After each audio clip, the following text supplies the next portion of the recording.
Welcome to Lyme Time. I'm Allie from the Tick Chicks. We are all more than Lyme disease and chronic illness, and together we stand with you to overcome and rise. I'll bring you closer to the experts in cutting-edge treatments and even a few unexpected ways of healing. I'll ask the questions you want answers to regarding Lyme disease and successful ways of getting you closer to 100%. We are in this together and will not be defined by Lyme. Today, my very special guest is Amy B. Scher, and she is the best-selling author of How to Heal Yourself When No One Else Can, and 3 other books about humaning and healing. As an energy therapist, she helps people release emotional baggage to become their happiest, healthiest selves. Her work has been translated into 13 languages, and she has appeared on CNN and CBS, and in the Washington Post, the New York Daily News, Cosmopolitan, and many more. Amy lives in New York City with her beautiful wife and bad cat. Maybe we'll get into that later. But most importantly, she lives by her self-created motto, when life kicks your ass, kick back. Welcome, Amy. Thank you so much for having me. I'm so thrilled you're here. And, I have to say, I'm a huge fan of your work, and I refer to it often. And I was first introduced to you by reading the book, How to Heal Yourself When No One Else Can.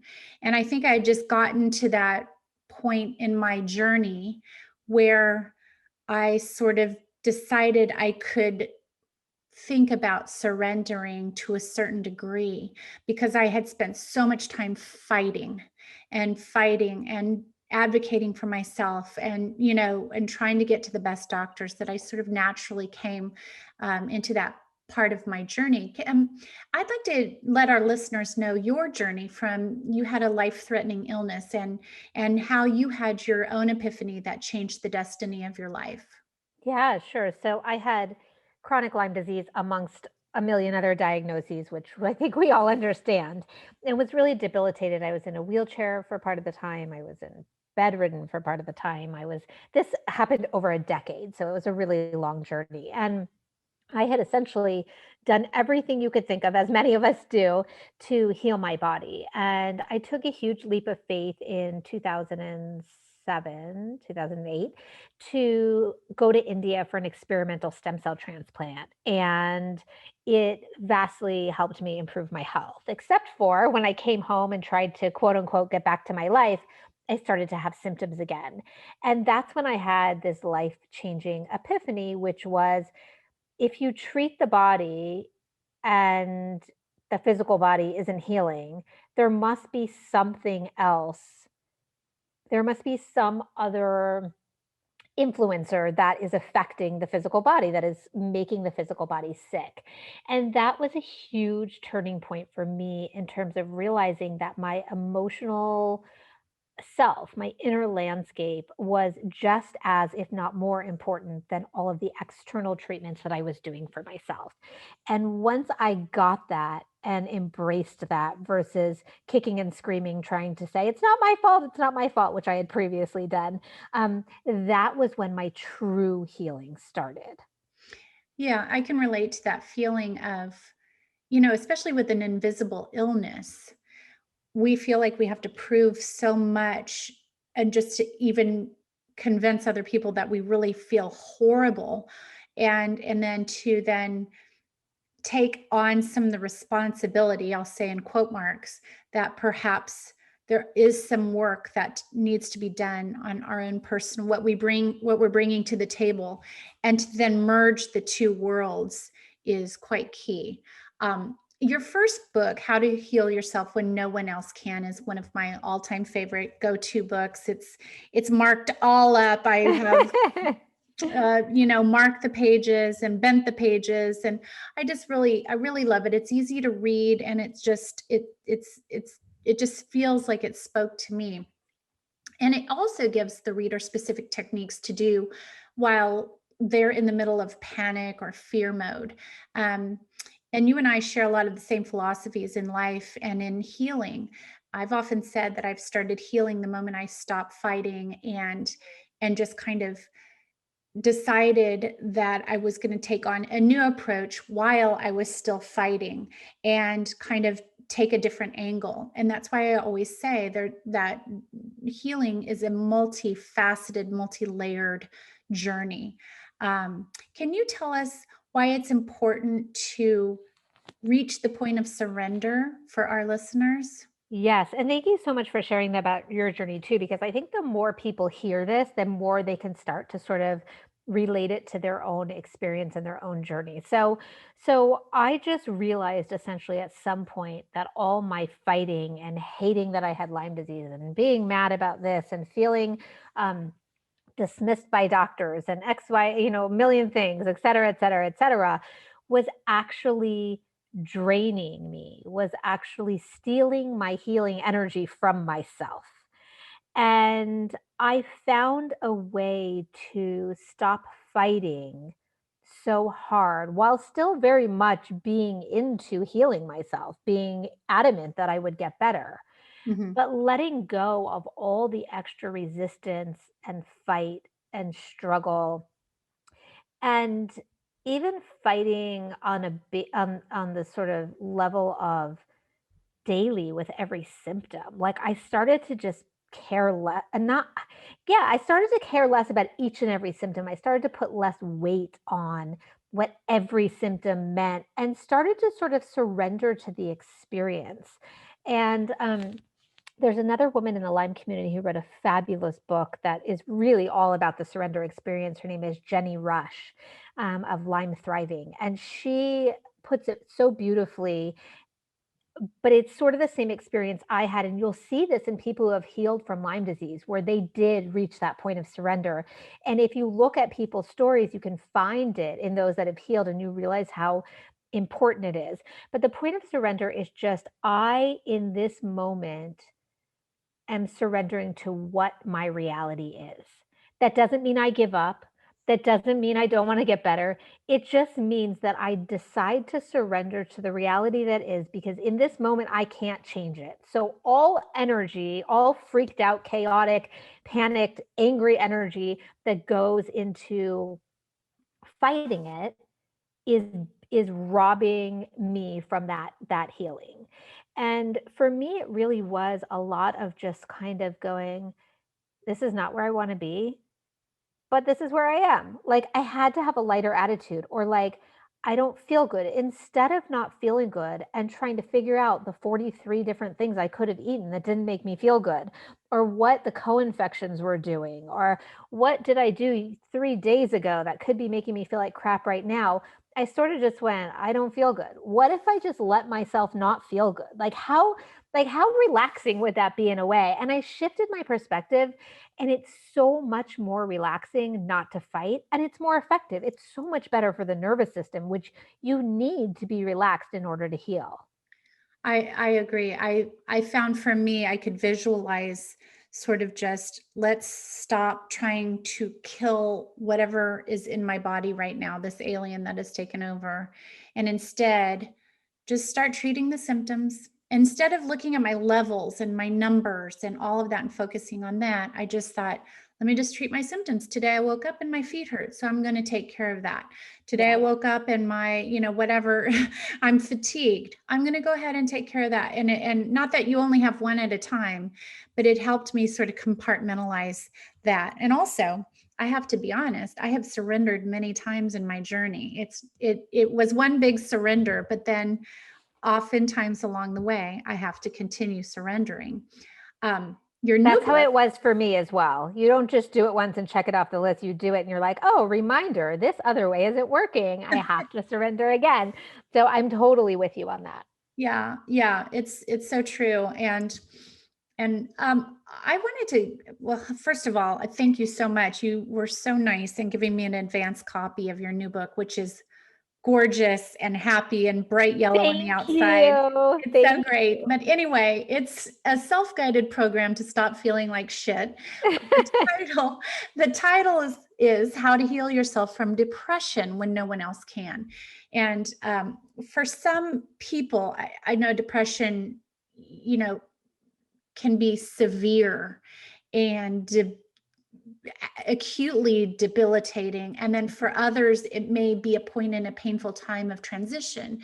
And Yes. for other people, it may come and go in waves throughout their lives and not be as debilitating as it can be for others. So there are many, many different types of depression that exist. And we'll tread lightly here only because, as you discuss in your book, it looks different for everyone. But can you first discuss how depression works in someone otherwise normal who's diagnosed with a chronic condition and just the repetitive sadness that comes along with that? Yeah. So I believe that depression happens on a spectrum anywhere from feeling blah or blue or exhausted to being clinically depressed and possibly not being able to get out of bed, not being able to function, and everywhere and anywhere in between. And it can look different for everybody. And especially when you're struggling with a chronic illness, depression can show up in so many ways and be because of so many things. But I'm going to be a little controversial here in saying that in my experience, depression is not solely, even for those who are experiencing chronic physical symptoms, I believe that there's a depressive energy there first that lends itself to the breakdown of the body and immune system in a way that maybe opens it up more to physical illness. And I believe that's true even like in my case where I was bitten by a tick. Of course I got bitten by a tick. The tick is what gave me Lyme disease, but there are plenty of people who are bitten by ticks. I know people that, have been bitten by ticks and infected, and they didn't turn out, they didn't have a decade long healing journey. So I just for myself acknowledge that there is a certain terrain that is there before the tick comes along or before the physical symptoms come along. And and then they will be amplified during the process of which you have lots of reasons to be depressed because life is passing you by because you don't feel good. And I really see depression as grieving over our unmet needs and our lives that didn't turn out how we wanted or aren't how we want. That I really see depression as a literal depression of self that can show up as a grief over what we're missing, the hole that we feel within ourselves, whether it's because of chronic illness or started before chronic illness and then sort of lent itself to that landscape of the immune system being a little rickety and the nervous system and opening us up. Uh-huh. But again, I think that even if someone out there is listening and thinking, "Well, I'm only depressed because, I'm sick." It's so important to look at what happened before we got sick because when I started to do that, I was like, "Oh, wait, a lot of this stuff was actually there before I got sick." And if I don't fix that, I'm going to heal from Lyme disease and then get another chronic and then manifest another chronic condition and another chronic condition because I haven't really changed my terrain at the core. So I think that this idea of depression of self, I can put it in a simple way, which is feeling like your spirit is squashed, not living the life you want, not living the life that you need, not living the life for the joy that you want to feel.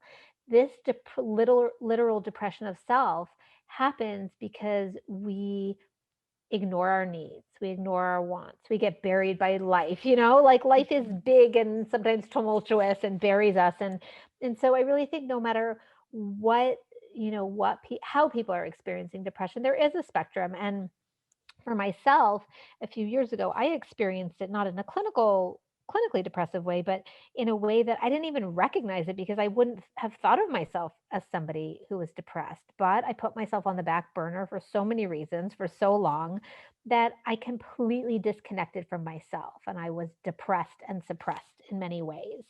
And I think that, it's important for us to pay attention to, which is why I wrote a whole book on it because it's an energy that links in with chronic illness, but it actually expands so much beyond that. I know I'm not people aren't supposed to have favorite children or favorite books, but this is my favorite book because I feel like it's for everyone.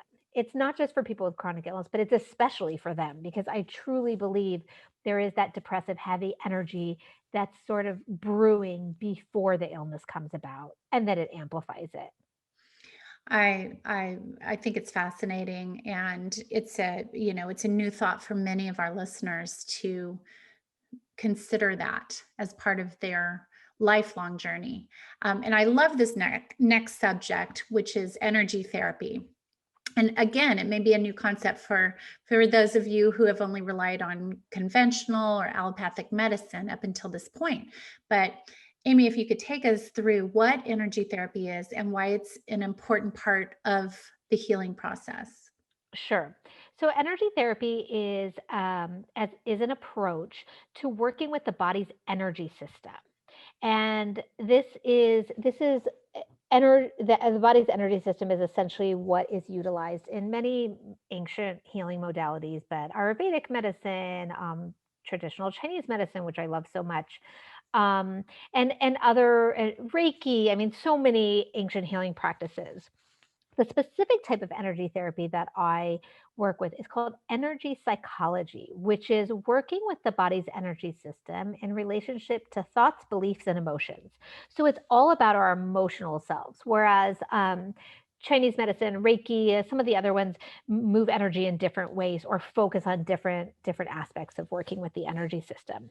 So essentially, so essentially, those who have been able to measure subtle energies have found that there are disruptions in the energy system long before physical symptoms show up in the body. So what we're doing when we're doing energy therapy is we're going back to the root. This is especially helpful for people who have been trying to work with the physical symptom for a really long time and it hasn't been shifting. We see a lot of shifts when we go back to the root, which is where it started in the energy system. And we work with releasing stuck emotional baggage. We work on changing our beliefs, releasing emotions. And we do this with all self application techniques. Chinese medicine is something where you need to go to a Chinese medicine doctor. Reiki can be done on the self, but there are, the tools that I teach are all really simple and ways that you can release your own emotional stuck energy from your own energy body, Mhm. which then sort of instigates your body's energy flow and healing process to help support your body in healing.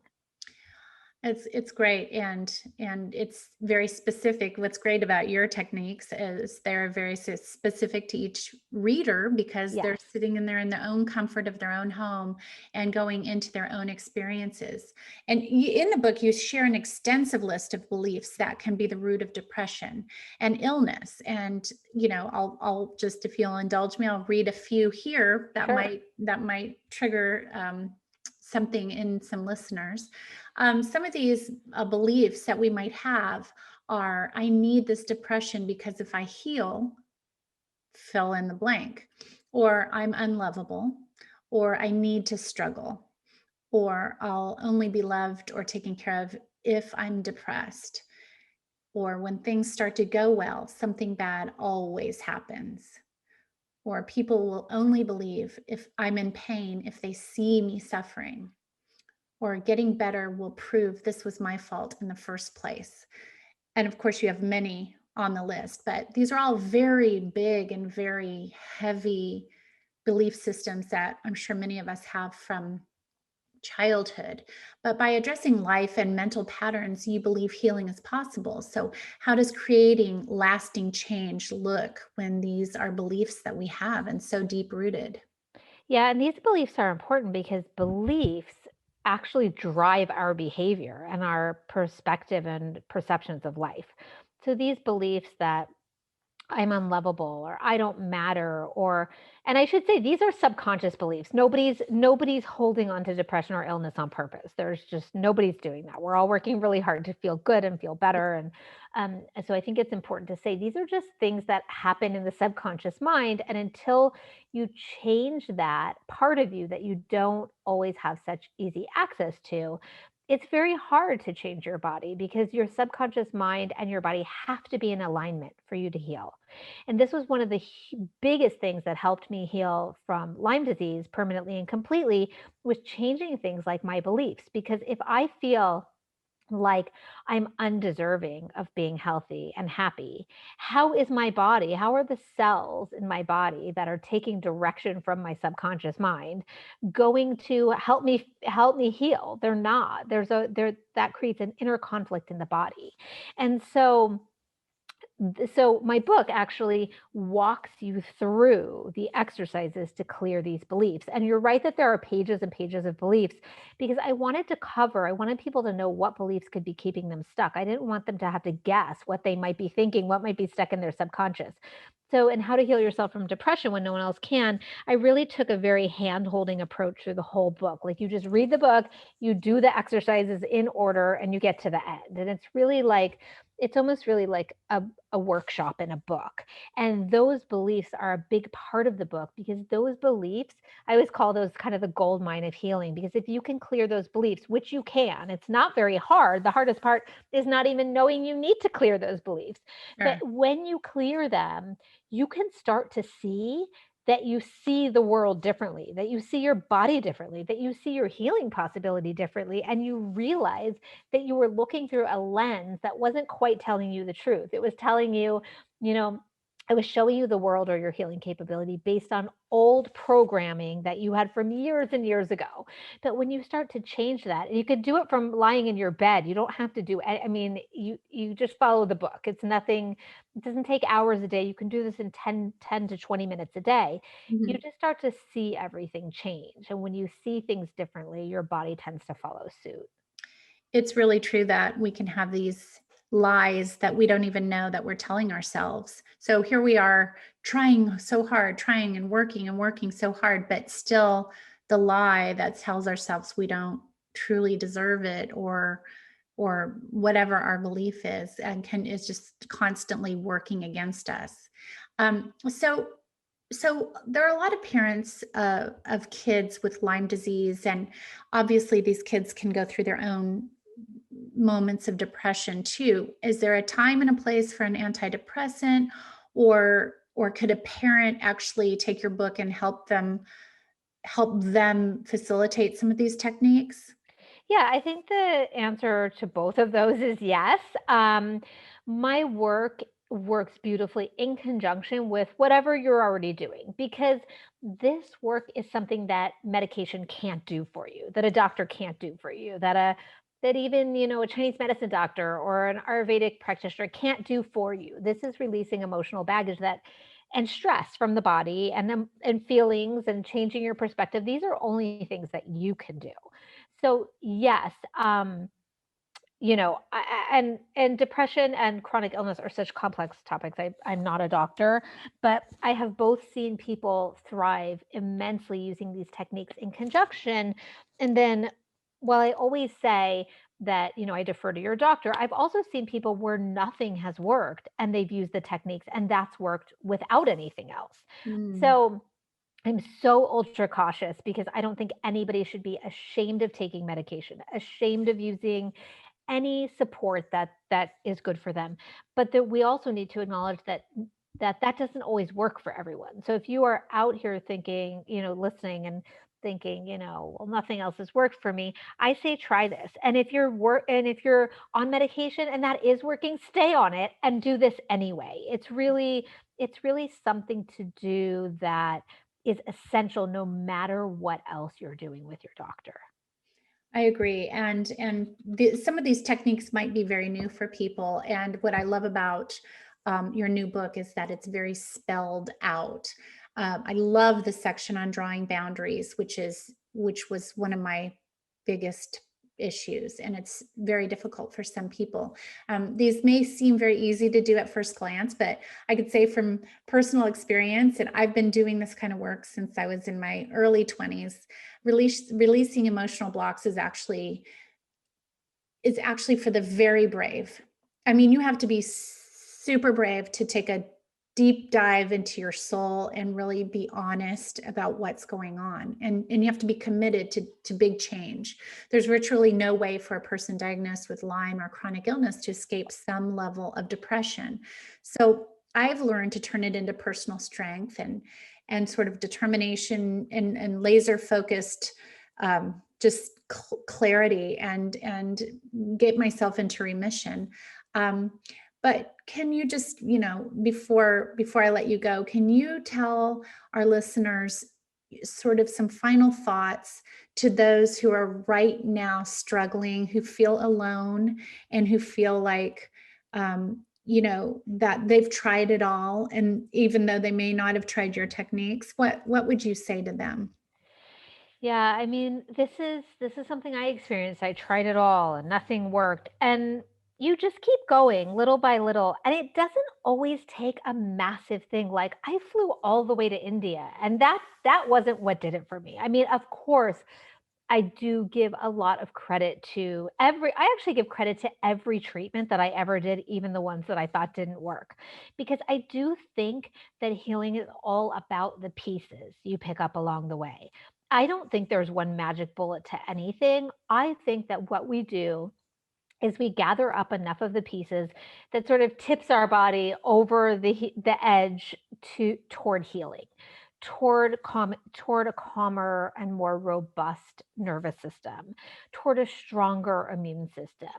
And the bad news is there's no silver bullet, but the good news is there's no silver bullet. So I always tell people you're not missing anything if you're not on the online Lyme forums. I'm like, if there is a one if there's a cure all, your friends will tell you about it. You're not going to miss it. It's picking up enough of the pieces. And I think for each of us, there's a combination of so many different pieces that could work. I don't think that you need to be obsessed with finding the right three pieces. I think there are so many paths to healing, and I've heard of and met people that all healed different ways, yet they all healed. I Right. didn't do some of the things my friends, did to heal from Lyme, and they didn't do some of the things I did, yet we made it to the other side. So I think it's picking up the pieces and really if I could give this seems so oversimplified, but if I could give one piece of advice, it would be to relax into the journey. Because being, I mean, we talked about this before, but I truly believe that relaxing about life in general, about your illness experience, and also, relaxing about yourself, not taking yourself so seriously and everything so seriously. That is personally what I think is the most healing thing for the body. Just to lighten, say it in the book, lighten the F up on yourself. Just kind of try to create a lighter atmosphere because that has a direct impact on the physical body. It really truly has a direct impact on the physical body. And so just to try to be in this moment, I truly believe that there's a healing path for everybody and to be in this moment as best you can and follow your gut, follow your inner guide. And sometimes that means doing nothing. Sometimes that means taking a break from what you are doing. But I truly believe that the healing capability is there for everyone. And I think you get there faster when you stop fighting. So I know that I actually know from being so sick that's super annoying advice, but I have to say it because it's the truth. I have to say it because it is the most helpful advice. And also, who doesn't want the homework of caring a little bit less and putting a little bit less weight on everything? If I tell you that's going to help you feel better, I think as annoying as that is, it is definitely worth embracing. Right, I know. We won't tell everybody to do yoga out there, but No, I'm actually not a fan. If anybody's read my memoir, This Is How I Saved My Life, I am totally truthful about how yoga is not for me. Even when I tried it in India, I was like, I'm going to be into yoga. And I was like, nope, still not a yoga person. So I don't yoga. I don't do yoga. I don't meditate. But I do the energy work. I basically do the energy work to lighten the load on my system, to release this pressure I've put on myself, to lighten up, to release these heavy feelings. Because by doing that, your health can be revealed. I agree. And I just told somebody yesterday, they said, "Oh, what do you suggest for this, and this?" And I just said, first and foremost, just patience. Patience, I feel like, is the Yes. best medicine out there. And like exactly what you're saying, same thing, relax, just relax into this. You've got this. And, also, I would just throw in there that, if you want to heal, follow only those who have healed themselves and who can offer you that hope and that as opposed to following, I mean, support groups are great, but we don't want to get stuck in only, tossing around so many ideas from people who Yes. also are not well. I love that so much. Thank you for saying that because that's actually true in any area of life. Like I've been in a lot of writers groups, as I've written, this is my fourth book and as I've written over the years, and it's like you write something and then 6 people who have or 10 people or 20 people who have never written a book give you their opinion, you know? So it's like you want to be open to possibility, but you're so right about that. Hey, ask the people who who are on the other side. And it's so funny because you will see a trend. You will see this trend of surrendering and relaxing and trust the people who aren't still in the midst of it. And support is great from you're right, from whoever you get it from. But for healing, don't you end up going down a rabbit hole? Oh my gosh, I remember the rabbit holes I went down when I was sick. I know, and waking up at 3 in the morning and Googling Googling. Oh every my single gosh. thing. The great thing about your book is, that I personally loved is it's almost like a workbook in a way. Yeah. I mean, you have lots of exercises that you do and lots of techniques and diagrams about how to do, like for instance, the tapping and things like that. And it's also things that you can say out loud to yourself while you're doing different techniques. So I loved every single page of this book, and I'm going to keep it handy. I just want to say, you're one of my all-time favorites, and so I Oh, am honored that you came to chat with me today. of course. Thank you so It's much for having it's me. been a long. I think I waited like 3 or 4 months for this interview. Yes. So much. And I also, I want to let everybody know out there that this book is releasing today, which is February 23rd. So you guys can go and start buying up this book. It's again called How to Heal Yourself from Depression When No One Else Can. And you can also find Amy at Amy B. Scher. It's Scher, correct? That's Yes. okay. And AmyBSCHER.com. And she has a YouTube channel on Amy B. Scher, as well as Instagram at Amy B. Scher. And yes.